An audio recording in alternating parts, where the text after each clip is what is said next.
Hello, I am Ann Deam. For those of you in the One Miami Church, you already know who I am. But for those of you who may be watching this who are not in this church, a brief introduction.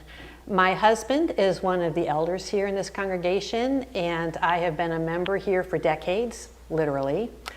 And I have the privilege right now of sharing some thoughts for this week's Timeout Tuesday. The scripture I've selected, because I believe it to be quite timely, is Romans 12, verse 2. And it reads, "Do not conform to the pattern of this world, but be transformed by the renewing of your mind. Then you will be able to test and approve what God's will is, his good, pleasing, and perfect will." You know, God clearly tells us that as disciples, we are not to conform to the patterns of this world. And it can be really easy for us to see the overt sinful patterns. We can spot those and we know to avoid them. But sometimes we stop there and we miss the more subtle patterns of this world, and we may not even realize how we are conforming to them.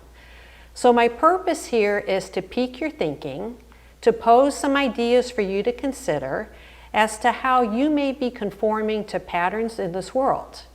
These are things that have challenged me, especially in these past few years, and I hope it will be helpful to you as we continue on our spiritual journeys. First of all, I think we need to know and recognize patterns of this world, especially these subtle ones. So my first thought is, why do we not see these? You know, there can be many reasons. One is that we lack self-awareness. We just don't really know ourselves. You know, Jeremiah 17:9 says, "The heart is deceitful above all things and beyond cure. Who can understand it?" You know, speaking as one who, as an older adult, after many years as a disciple, it can take a lot of work and effort to grow in self-awareness. We always should be willing and desiring to grow in our self-awareness and have our hearts and minds open. And this really is an unending process, but it's so important that we do this, and it is so worth it.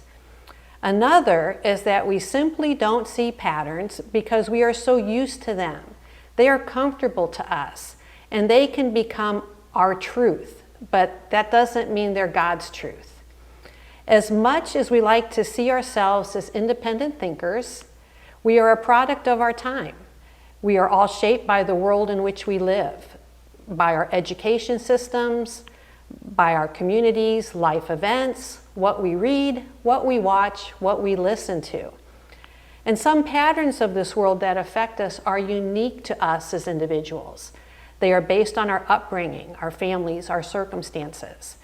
What was the culture in which you were raised? What were the patterns? Were they worldly or were they godly?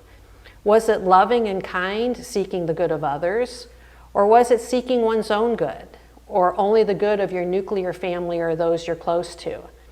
Was it one of inclusivity? Did your family welcome those who are different from them into your home? We may have learned worldly patterns, such as in ways of communication, or the lack thereof. We may find it hard to trust people or be vulnerable. We may have learned unhealthy coping mechanisms. And these are very personal issues for us, so I won't spend more time on this now, but if you haven't thought about this for yourself, I'd like to encourage you to do so. In the time that we have, let's consider some of the more common patterns of this world. And you'll think of many others on your own, but for our purposes, I've just picked a couple. And before I go further, I do want to state that I recognize there are many different cultures and things depend on our ethnicities and our age and all sorts of circumstances. So I'm speaking in generalities here with no intention of offending anybody. So what is one of the first patterns I want to look at? It's what makes a woman successful. What's the pattern of this world that says a woman is successful? You know, this is really huge. Mostly because if we look at what the world considers as a successful woman, it simply tells us we aren't good enough. It's not enough to have a job. You have to have an amazing career. If you're a parent, You have to have amazing children. In a world that measures success based on our youthful looks, our weight, our occupation, our level of wealth, social media presence, we simply don't measure up. Also, our culture's definition of a successful woman is constantly changing. Remember when I mentioned that we are a product of our times? Here's an example of changing culture and how it affects us. Now you need to bear with me here because you may wonder why and how this fits in, so just hang in there. So take something as simple as the right for women to vote. Why did women not have this right all along? You know, when the Constitution was written, only men owning property could vote. It was believed back then that women were childlike and incapable of independent thought. It took a long time, almost a century, before the suffragette movement was able to be successful and pass the Voting Rights Act for the women. You know, and we can look back at this judgmentally, like how in the world could people think like this? But the pattern of the world at that time was, again, women were childlike and incapable of independent thought. So women finally got the right to vote in 1920, only 100 years ago. So we're going to go to a little more recently. About 50 years ago, I was in 6th grade. As a required class for girls, I had to take home ec. The boys had to take shop. And I realize how outrageous this sounds today. I am sure I learned some good things. I hope I did. But the only class I remember from home ec was a lesson from a section called Health and Beauty, where we learned the correct way to give ourselves a manicure. Now, I must say this skill has served me well, especially in the pandemic, because, you know, I do my own nails. But that being said, the curious thing to me now is that no one questioned this course or its curriculum or its requirements based on gender. But consider how the pattern of this world changed for women just in our recent history. Women's right to vote was ratified in 1920, which means my grandmother was allowed to vote for the first time as a young woman. The pattern then was for women to be wives and mothers with limited career opportunities and minimal civic or business involvement. 50 years later, when I'm in 6th grade, I'm sitting in my home ec class learning how to paint my fingernails. And while the pattern was still that of traditional gender roles, it was also a time where fields of study and job opportunities began to open up for women, thanks to trailblazing women willing to fight for this. The thinking, the culture had changed over the years. So, why do I share all of this? It's to remind us that we are shaped by the times, and the times continue to change. So within our lifetimes, especially for those of you who are younger, we continually need to consider the times and their patterns, always comparing them to the scriptures and continually searching for God's views and how we should live. So let's consider another pattern, which would be lifestyles and patterns of this world. Okay, we live in a culture of materialism and abundance. It's normal and pretty much expected to trade in your car every couple of years, to get the latest technological gadgets as soon as there's an upgrade, to spend money on entertainment, dining out, and gifts, because everyone else is, regardless of one's own ability to pay for this lifestyle. And if we can't afford to live this way, we can feel guilty, because the world tells us, again, that we don't measure up.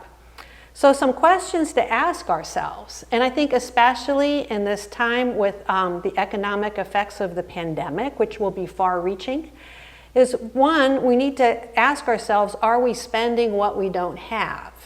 If we don't have, are we struggling with comparing ourselves to others? And if we have, are we spending wisely and spiritually? And I'd like to move on to another pattern of this world, which would be the expectation of how life goes, especially if we're faithful disciples. You know, the prosperity gospel is a pattern of this world, and not just in its promise for financial security, but it seeps into our thinking that life should be good, and that if you basically do what's right, life will go well for you.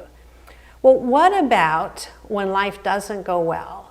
What about when life is really challenging or hard? You know, there are many faithful disciples who faced extremely painful and unexpected situations. You know, in Matthew 16:23, Jesus shared with his disciples how he would suffer and be killed. And Peter, as we know, strongly contradicts him. And I thought, why did he do this? And we don't know, but there are several possibilities I thought of. You know, one is that he could have feared for Jesus, feared for his friend. He could have also feared for himself, thinking something's going to happen to Jesus, that means something will happen to him. It could be that he started to feel he's wasted all these years following Jesus, and it was a betrayal of his hopes, a betrayal of dreams that are going to go unmet. You know, many of us can relate to Peter when life doesn't go as planned. But what was Jesus' response to him? Jesus said, "You don't have in mind the concerns of God, but of men." And I think we need to think about that. The last pattern I want to bring up is that regarding our rights and freedoms as Americans. You know, American culture values the individual over the community. It's why we hear people say all the time, "I have my rights," even though their actions can be harmful to others. Clinging to our rights and freedoms impacts so many areas of our lives and how we treat others, often turning us into rude and inconsiderate people. Consider our conduct while we are driving. You know, Miami is notorious for bad driving.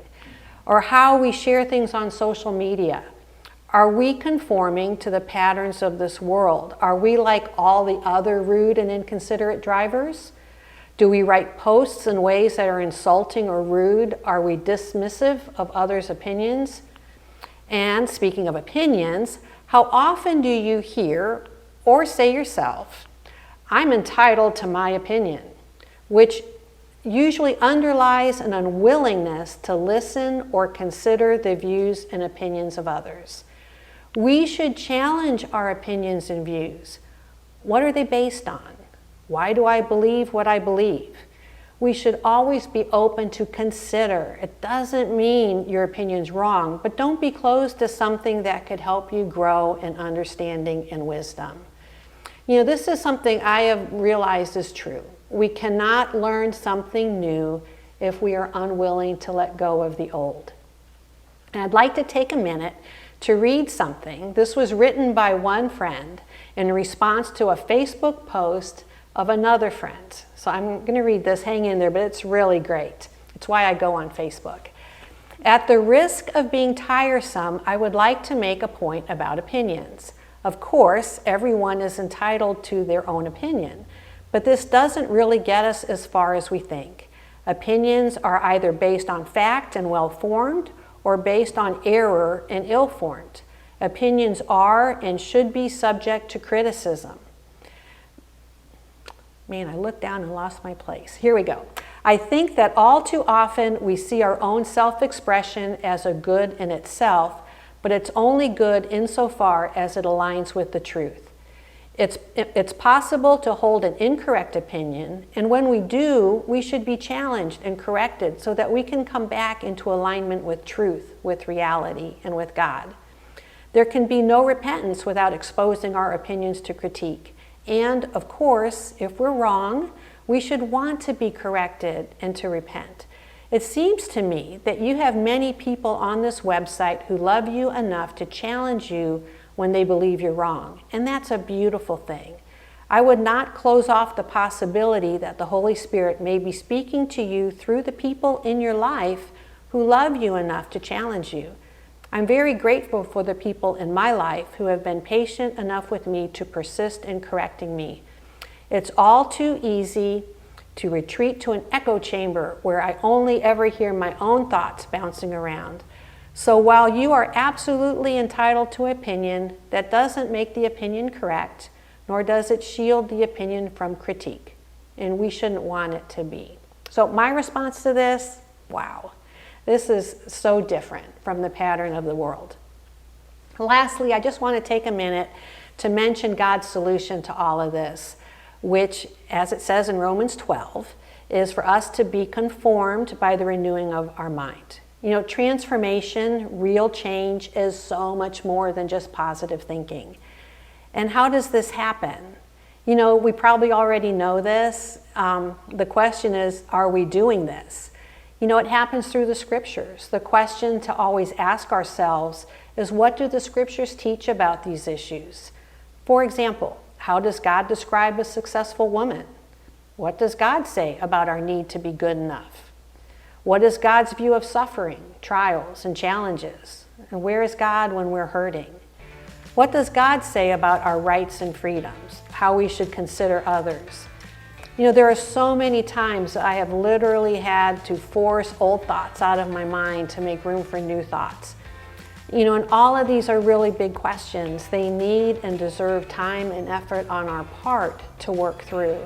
They're not quick studies or a one-time quiet time.